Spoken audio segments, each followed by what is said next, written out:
तो सारे भाई है ना भाई, मेरी राम राम। मैं जगदीप शर्मा स्टेप अप जे सर यूट्यूब चैनल पर आपका स्वागत करता हूँ। भाई बहुत शानदार इंटरव्यू है यो और बड़ी तीखे सवाल है। आज हम यहाँ पे फार्म हाउस पर बैठे हैं, हमारे साथ हैं वेदपाल जी, भाजपा के महासचिव। सर प्रणाम।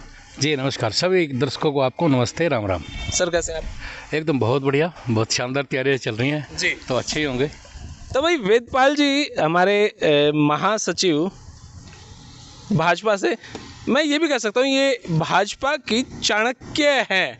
मतलब जब कोई भी राजनीतिक बात हो तो वो यहाँ से होके बाईपास जाती है भाई, कोई भी काम यहाँ से होकर जाता है। इनके चेहरे पर शिकन नहीं होता, चाहे कितनी ही क्रिटिकल स्थिति हो। मैंने यूँ लगा कि अब राहुल गांधी जी की जब यात्रा थी, भारत जोड़ो यात्रा, जब वो पूरे दीपेंद्र सिंह हुड्डा, भूपेंद्र सिंह जी जब पूरा आक्रोश साथ में लेकर चले थे, पूरा लोगों का जमावड़ा लेकर चले थे, तो उसके थोड़े दिन बाद भाजपा ने कार्यकारिणी मीटिंग करी, बड़े स्तर पर करी, 2-3 दिन लगातार चली। भाजपा कहीं ना कहीं डर गई इस बात। नहीं, जो हमारी कार्यकारिणी की बैठक है, आपको ध्यान होगा हमारी राष्ट्रीय कार्यकारिणी की बैठक होती है, उसके 15 दिन के अंदर हमें प्रदेश कार्यकारिणी की बैठक करनी होती है और उसके बाद जिलों की बैठकें करनी होती है। हमारी जिलों की बैठक चल रही हैं, उसमें से लगभग हमारे 15-16 जिलों की बैठकें हो चुकी हैं।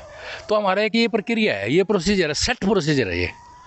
तो इससे कोई फ़र्क नहीं पड़ता कि जोड़ो यात्रा निकल रही है या कोई और यात्रा निकल रही है, इससे कोई फ़र्क नहीं पड़ता। हमने अपना काम करना ही है, वो हमारी अपनी लय है, अपना तरीका है, अपना अंदाज है भारतीय जनता पार्टी। या फिर ये एमपी के इलेक्शन की तैयारियां हैं? एमपी के इलेक्शन की 100% तैयारी है। हम कब मना करते हैं? भारतीय जनता पार्टी जिस दिन पहला चुनाव खत्म होता है उससे अगले दिन अगले चुनाव की तैयारी शुरू कर देती है। हाँ, ये तो मैंने पता है। वो सांस नहीं लेती, ज़्यादा रिलैक्स नहीं करती और ज़्यादा सेलिब्रेशन में नहीं। आज इलेक्शन जीते, कल से फिर तैयारी शुरू है। तो 2024 की बिल्कुल तैयारी है, इसमें बिल्कुल कोई दो राय नहीं है और इसमें कोई संशय भी नहीं है। उस तैयारी की अगली तैयारी जो प्रक्रिया है, उसी प्रक्रिया में एक कार्यक्रम है। मेरे पास एक खबर आई कि भाजपा का जो पन्ना प्रमुख है वो 15 या 18 घर पे एक होता है। अब की बार तो घर घर पन्ना प्रमुख हो जाएगा। हाँ, अब की बार वो संख्या हम बढ़ा देंगे। अब की बार 15 या 18 आमतौर पे पन्ने होते हैं, तो एक पन्ने पे लगभग दोनों तरफ से 60 वोट होती हैं।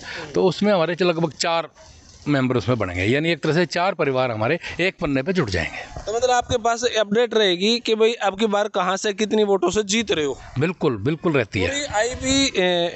पूरी आईबी की टीम तैयार होगी आपकी? नहीं, आईबी की जो टीम है वो उसका अलग काम है। हमारा काम तो, क्योंकि भारतीय जनता पार्टी कार्यकर्ता आधारित पार्टी है।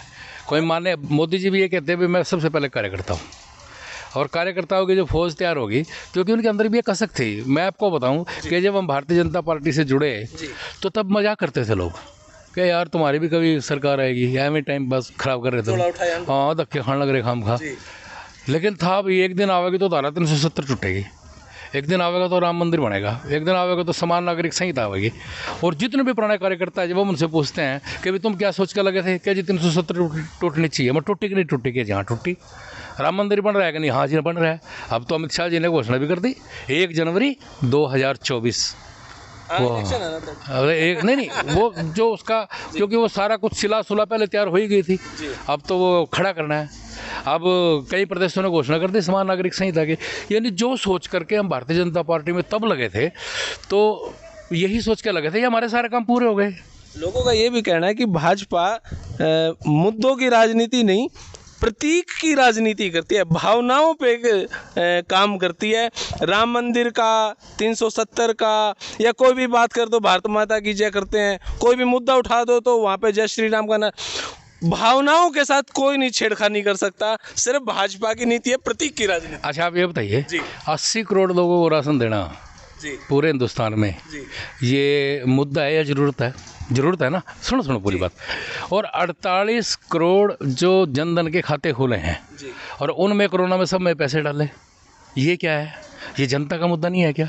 अब आयुष्मान, अगर मैं मजबूरी थी ना, अगर मैं आयुष्मान की बात करूं, आयुष्मान हमारा आज 28,80,000 यानी 1,24,00,000 परिवार आयुष्मान में आ गए। यानी 1.25 करोड़ लोगों को लगभग 5 लाख का बीमा, 5 लाख का उनका जेब में कार्ड आ गया। ये कौन सा मुद्दा है? ये जन का मुद्दा है, जनता का मुद्दा है। अंत्योदय, हरियाणा सबसे लास्ट में रोजगार पे, ये अंत्योदय का मुद्दा नहीं। वो जो रिपोर्ट है वो टोटल फेक है। अच्छा जी। जितने रोजगार हरियाणा में दिए हैं। अच्छा, एक बात बताइए, जब चौटाला साहब की सरकार थी तो आपको पता है 10,800 लोगों को नौकरी मिली थी सरकारी, और जब हुड्डा की सरकार थी तो 22,000 लोगों को रोजगार मिला था। ऑन रिकॉर्ड बात कर रहा हूँ मैं। और हमने 1 लाख लोगों को दे दिया। पकौड़े भी खवा दिए। क्या उसमें भी कोई बुरी बात नहीं है? पकौड़े उसमें कोई बुरी बात नहीं है भाई। मैं अपना धंधा करूं, मैं रेडी लगाऊं, फड़ी लगाऊं, मैं करियाने की दुकान खोलूं, मैं नाई की दुकान खोलूं, मैं पकोड़े की रेडी लगाऊं, मैं गोलगप्पे की लगाऊं, मैं उस पर धर के कुछ और सामान बेचूं। आपने रोजगार दिया, नौकरी नहीं दी। मैं बता रहा हूँ ना, 1 लाख, हरियाणा की बात कर रहा हूँ। 1 लाख लोगों को रोजगार दिया, नौकरी 1 लाख नहीं। लोगों को पक्की नौकरी दी है। आप रिकॉर्ड उठा के देख लो ना, 18,000 तो आप जींद में थे तो जब लिस्ट आई थी। हाँ, 18,000 लोग भर्ती हुए थे। क्रेडिट तो आज तक ले रहे हैं आप। नहीं, वो और बताओ आप 6,000 पुलिस वाले, 6500 भर्ती हो गए महिला, उसमें 6,000 पहले 700 पुलिस बेचारे वहाँ बैठे हैं। नहीं, वो तो चलो एक मामला है कि वो सीईटी का मुद्दा ना, वो हाई कोर्ट में पेंडिंग है, उसमें हमने भर्ती कर दी, अब हाई कोर्ट में लड़ रहे हैं, उनको इंसाफ दिलवा के रहेंगे। अब देखिए ना, सपोर्ट करते हैं उनको, किनको? जो हरियाणा पुलिस है, जो 6600 कर्मचारी हैं, जिनका सरकार उनके साथ खड़ी है, 100% साथ खड़ी है, उनके 100% साथ खड़ी है, और वहाँ से उसको जिताकर उनको सबको नियुक्ति पत्र देंगे। मान लो कोर्ट उनको नकार दे, फिर क्या करेगी भाजपा? क्यों? फिर जाएंगे अपील में, उसके बाद अपील में जाएंगे, और पहली बात ये नौबत नहीं आएगी, उसमें कुछ है ही नहीं।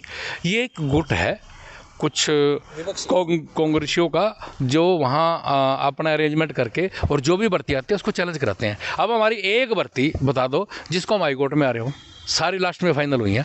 ऐसी लगभग 40 भर्तियाँ हैं, 35-40 जो चैलेंज हुई हैं, लेकिन सभी बाद में हाई कोर्ट ने हरी झंडी दी और उसको क्लीन चिट दिया और शाबाशी दी। और मैं एक और बताऊं, जब वो 5 नंबर दिए थे जो डीएनटी को, गोमंतु समाज को, और जिसके घर में नौकरी नहीं है, उसको भी चैलेंज किया गया था। हाई कोर्ट ने ये कहा था कि अभी इतना बढ़िया काम कर रही है, ये सरकार को शाबाशी दी थी कि अभी अंतिम पंक्ति में जो आदमी खड़ा है उसको कुछ दे रहे हैं।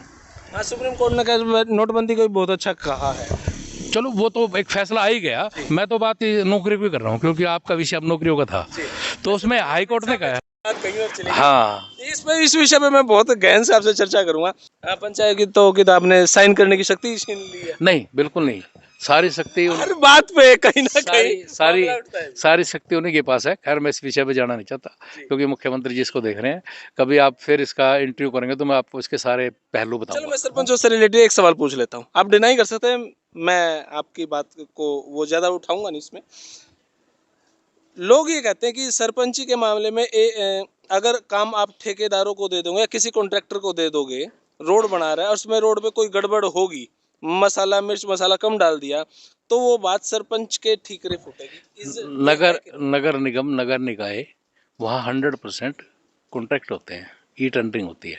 और दूसरी बात, सरपंच को पूरा अधिकार है कि वो ये चेक करे कि भी माल ठीक डल रहा है कि नहीं डल रहा है, वो अधिकार कहीं नहीं छीना गया। नहीं, वो बात आपकी ठीक है, लेकिन सरपंच को आपने पैसे नहीं दिए, सरपंच कहीं साइन नहीं करेगा। ना, वो पेमेंट सरपंच के खाते में से ही जाएगी। किसने कहा आपको? 2 लाख रुपए तो आप दे रहे हैं सर? नहीं, जो टेंडर अमाउंट है वो भी जैसे पंचायत के खाते में आ गई, पंचायत के पास, तो वो उसी के माध्यम से जाएगी, इसलिए क्वालिटी से कोई समझौता नहीं है। सरपंच को पूरा अधिकार है। खैर, आज ये विषय नहीं है, फिर मैंने आपको कहा था फिर कभी बात करेंगे, लेकिन इसमें कहीं पर भी उसके अधिकारों को ठहरागत नहीं है। ओके, बहुत बहुत शुक्रिया। धन्यवाद।